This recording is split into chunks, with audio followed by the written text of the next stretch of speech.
کہ آدھا گلاس پانی بھر کر اپنے گھر کی ڈرائنگ روم کی میز میں رکھ دیجئے. اب آنے والے آنا شروع ہوں گے، وہ گلاس رکھا رہنے دیجئے. ایک آئے گا، اس کی نظر اس پہ پڑے گی، وہ کہے گا آدھا گلاس پانی بھرا ہوا ہے، آدھا گلاس پانی بھرا ہوا ہے. ایک اور آیا، اس نے کہا آدھا گلاس خالی ہے. باتیں دونوں کی صحیح ہیں. ایک نے گلاس اور پانی کی خوبی دیکھی، دوسرے ذہن نے گلاس اور پانی کا عیب دیکھا. ایک کی نظر خوشنمائی پہ گئی، ایک کی نظر عیب پہ گئی. ذہن دو طرح کے ہوتے ہیں، تو وہ ان مجالس میں بھی یہ تلاش کرتے ہیں کہ کہاں حسن ہے. جب آپ کو حسن نظر آتا ہے آپ نعرے لگاتے ہیں، لیکن کوئی کونے میں بیٹھا یہ تلاش کر رہا ہوتا ہے عیب کیا نکالے. یعنی ایک بار میں نے سید ہاشم رضا صاحب جو کہ ایڈمنسٹریٹر آف کراچی رہ چکے تھے، پورا خاندان صاحبان علم کا اور بانیان پاکستان میں شامل رضا فیملی کہلاتی تھی. جسٹس صاحب کے لوگ بیٹے تھے. اسی میں ایک بھائی سید آل رضا تھے جن کا سلام آخر آپ شام غریبہ میں سنتے ہیں. تو ان سے میں نے کہا کہ خط لکھا میں نے ان کو کہ حریت اخبار میں میر انیس کے ایک شعر پر بحث چل رہی ہے، اور میں نے کٹنگ کر کے انہیں لفافے میں رکھ کے بھیج دیا. شعر یہ تھا، انیس دم کا بھروسہ نہیں، ٹھہر جاؤ، چراغ لے کے کہاں سامنے ہوا کے چلے. میں نے کہا اس پہ سب حصہ لے رہے ہیں بحث میں، اور کوئی مخالف لکھ رہا ہے شعر کے، کوئی موافق لکھ رہا ہے، تو آپ کو میں یہ کٹنگ بھیج رہا ہوں جو بحث چل رہی ہے، آپ بھی کچھ لکھیے. انہوں نے مجھے خط میں لکھا جواب. انہوں نے لکھا میں اس بات کو پسند نہیں کرتا کہ کسی بڑے شاعر کے شعر پر اعتراض کروں یا اس کی موافقت کروں، میں تو اچھے شعر کا مزہ لیتا ہوں. شعر اس لیے نہیں ہوتا کہ اس پر تنقید ہو، شعر اس لیے ہوتا ہے کہ آپ کے ذہن کو آسودگی ملے. اور اسی لیے اللہ نے چاہا کہ اگر بادشاہوں کی تعریف ہوگی تو عام انسان میں عیب نکل آتا ہے. نہیں سمجھے؟ شاعر بادشاہوں کے اتنے اوصاف لکھتا تھا جو ان میں نہیں ہوتے. ان کے مرنے کے بعد قصیدے کیا مذاق اڑتا تھا، دیکھیے یہ ہوا، دیکھیے یہ ہوا، ارے یہ خوبی تھی بھی نہیں مرحوم میں، اور شاعر کہہ گیا.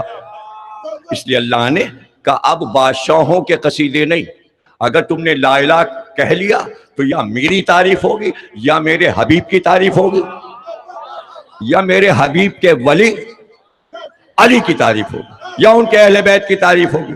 اب یہاں اللہ سے لے کر 12 امام تک ہے کسی کی مجال کہ جو عیب نکالے ان کی مدح میں. کچھ باتیں ہم آپ سے سمجھیں، کچھ آپ ہم سے سمجھیے، تاکہ آپ اپنے بچوں کو سمجھا سکیں. سمجھ گئے؟ یہ قرآن کی تعلیم ہے. تعقلون، عقل سے کام لو. جب عقل ہے تو ان آیات کو سمجھو اور دوسروں کو سمجھاؤ. خواب دکھایا اللہ نے یوسف کو، سارے زمانے کی بلندیاں عطا ہو گئیں، شاہی لباس پہنایا گیا، سر پہ تاج. خواب دیکھ رہے ہیں 7 برس کی عمر میں یوسف، باپ کو خواب سنا رہے. پھر کیا ہوا بیٹا؟ کہ جب بلندی پہ مجھے لایا گیا تاج پہنا کر تو 11 ستارے آسمان سے اترے اور انہوں نے اتر کر مجھے سجدہ کیا. 11 ستاروں نے مجھے سجدہ کیا. پھر چاند اترا، اس نے مجھے سجدہ کیا. پھر سورج اترا، اس نے مجھے سجدہ کیا. خواب ہے، سورہ یوسف اور قرآن ہے. اب جو خواب ہے اس کی تعبیر پہ سورہ ختم ہوا، 111 آیات پہ سورہ ختم ہوا اور تعبیر پہ ختم ہوا. بادشاہ بن کر بیٹھے تھے کہ ایسے میں اطلاع ہوئی کہ بھائی مصر کے قافلے والے آئے ہیں. تو اس زمانے میں یہ ہوتا تھا کہ جب قحط پڑا ہوا تھا مصر میں، اور اسی لیے یوسف کو بادشاہ بنایا تھا بادشاہ نے، کہ قحط ہے تو یوسف اپنے ہاتھ سے گیہوں تقسیم کرتے تھے. لیکن اس دن وہ بیٹھے ہوئے تھے دربار میں.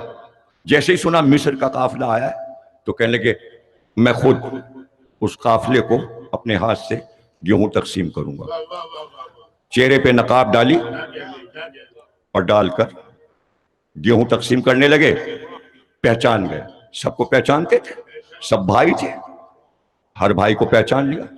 یہ یہودا ہے, یہ لاوی ہے, یہ بنیامین ہے, سب کے ناموں سے چہرہ پہچان لیا, یہ میرے بھائی ہیں. اس کے بعد جب چلنے لگا قافلہ تو کہا کہ میں ایک کرتا دیتا ہوں, یہ کرتا لے جا کر میرے باپ کو دے دینا. قرآن میں سورہ یوسف بیان کر رہا ہوں, 11واں سورہ یوسف. وہ کرتا لے کے چلے, کرتا لے کے چلے. کرتا ابھی راستے میں تھا, ابھی کنان یعنی شام کے گاؤں میں رہتے تھے جناب یعقوب. یہ لوگ دیہات سے آئے تھے, دمشق کے ایک دیہات میں, کنان کہتے تھے اس کو. وہاں سے آئے تھے مصر, شام سے مصر آئے تھے. ابھی مصر سے کرتا چلا تھا کہ وہاں دیہات میں یعقوب کے آنکھوں کی روشنی جا چکی تھی. اکیلے بیٹھے تھے اور قافلے کو بھیج کر یاد کر رہے تھے کہ میرے بیٹے مصر گئے ہوئے ہیں, دیکھو کب واپس آتے ہیں. کتنی دیر میں اٹھ کر کھڑے ہو گئے. قرآن کہتا ہے کہ ایک بار یعقوب نے پاس بیٹھے والوں سے کہا اگر تم مجھے جھوٹ نہ سمجھو تو میں تم کو بتاؤں کہ مجھے اپنے یوسف کی خوشبو آ رہی. کرتا چلا, باپ نے خوشبو محسوس کی.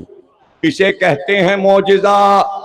معجزے کی ہیں قسمیں, آنکھوں کا معجزہ, کان کا معجزہ, دہن کا معجزہ, شاپا کا معجزہ. یہ سب الگ الگ معجزات ہیں. کان پہ ظاہر ہوتے ہیں, آنکھ پہ معجزے ظاہر ہوتے ہیں, لامسا محسوس کرنا. تو اب کان کا معجزہ کیا ہے؟ سلیمان تخت پہ اڑ رہے تھے, چیونٹی بولی, سلیمان نے وہاں سنا, سب نہیں سن سکے. جب چوٹی کی آواز کیسے سن سکتے ہیں؟ سلیمان نے آواز سنی, خوشبو. بیٹے کا کرتا چلا, یعقوب نے خوشبو سن لی. اب آواز کا معجزہ.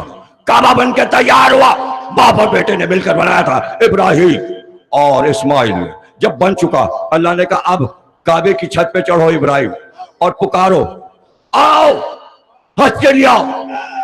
ابراہیم نے کہا یہاں تو کوئی ہے ہی نہیں, ابھی تو آبادی نہیں, ابھی تو گھر بنا ہے, یہاں تو کوئی رہتا ہی نہیں. کہا جاؤ تو پکارو تو. اب جو چڑھے تو کہا آئے اللہ کی مخلوق, مسلمانوں نہیں, اے اللہ کی مخلوق آؤ حج کے لیے اللہ کے گھر کی طرف. چاروں طرف سے کروڑوں آوازیں آئی, اللہم لبیک اللہم لبیک. ابراہیم گھبرا گئے, کہا یہ آوازیں کہاں سے آ رہی؟ اللہ نے کہا صلبوں میں, رحموں میں, جو قیامت تک آج کہہ چکے وہی حاجی بنیں گے. سب نے سن لیا. یہ آواز کا معجزہ ہے, یعنی آواز دے اور ہر مخلوق سن لے, ذرے ذرے سے جواب آئے. نہیں سمجھے؟ ابراہیم نے پکارا, ذرہ ذرہ بولا اللہم لبیک. حسین نے کہا حل من ناصری. اب جس نے سنا ہے صلبوں میں وہی تو بیٹھے گا. دیکھیے جتنی آوازیں آئیں مجلس کی خوش ہوئیے گا, اس لیے کہ ہمارا مقصد یہ گلی گلی سے حسین حسین کی صدا ہے. ہر گلی میں مجلس ہو, ہر محلے میں مجلس ہو, جدھر سے نکلے کانوں میں یا حسین کی آواز آئے. میرا انیس نے کہا تھا, اس لیے کہ جب وہ مجلس پڑھ رہے ہوتے تھے تو لکھنؤ کی گلیوں میں مجلس ہو رہی ہوتی تھی, یہی ان کا مقصد تھا.